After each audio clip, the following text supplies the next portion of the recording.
All right, let's bring back Tim Pandajis. Not a bad day for a farmer's market if you could stand that heat, that is, right, Tim? Yeah, not too bad at all. Now, our rain chances do start to go up tomorrow. We'll talk about that in a second, but let's touch on the tropics. We've still got Larry out here. Major hurricane, not much change in its intensity over the last 3 days. Still a major Category 3, expected to remain so for at least the next day and a half. And then moving north, it looks to pass well to the east of Bermuda, sparing them any major impacts there, and then moving farther to the north, eventually encountering some cooler ocean waters and weakening. Now, it's not the only game in town. There's another system here, tropical wave, no name on it. It is referred to now as Invest 91L. No development in the short term. Within the next 5 days, though, it scoots up to around 30% as this meanders to the north, encounters some marginally conducive areas for it to develop, and possibly bring some heavy rain to the Gulf Coast. Looks to be well to our east.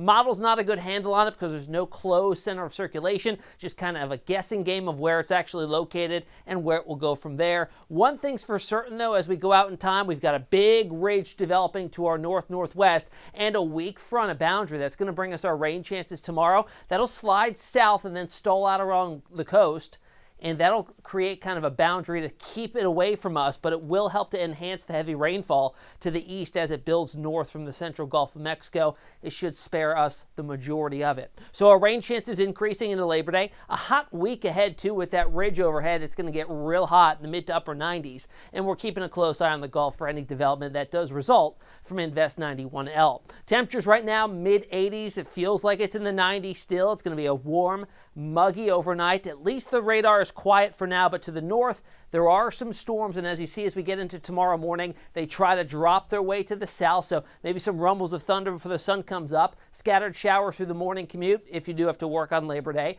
and then showers likely on and off, not a widespread rain event, nor will it be a washout right on through the afternoon and evening before things quiet on down into Tuesday morning. Some of those cells that do develop will be slow moving and bring some heavy downpours too, and that's why the risk is there. Very low, though, for possibility of some flooding if those downpours do stall over the same place for a while. So your Labor Day forecast, a little bit less hot than it was today.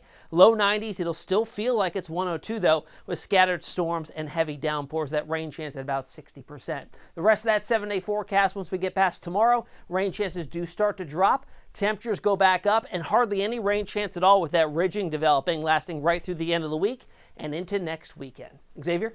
Hopefully, those scattered showers, we dodge them for that all-important barbecue forecast tomorrow, Tim Pandajis.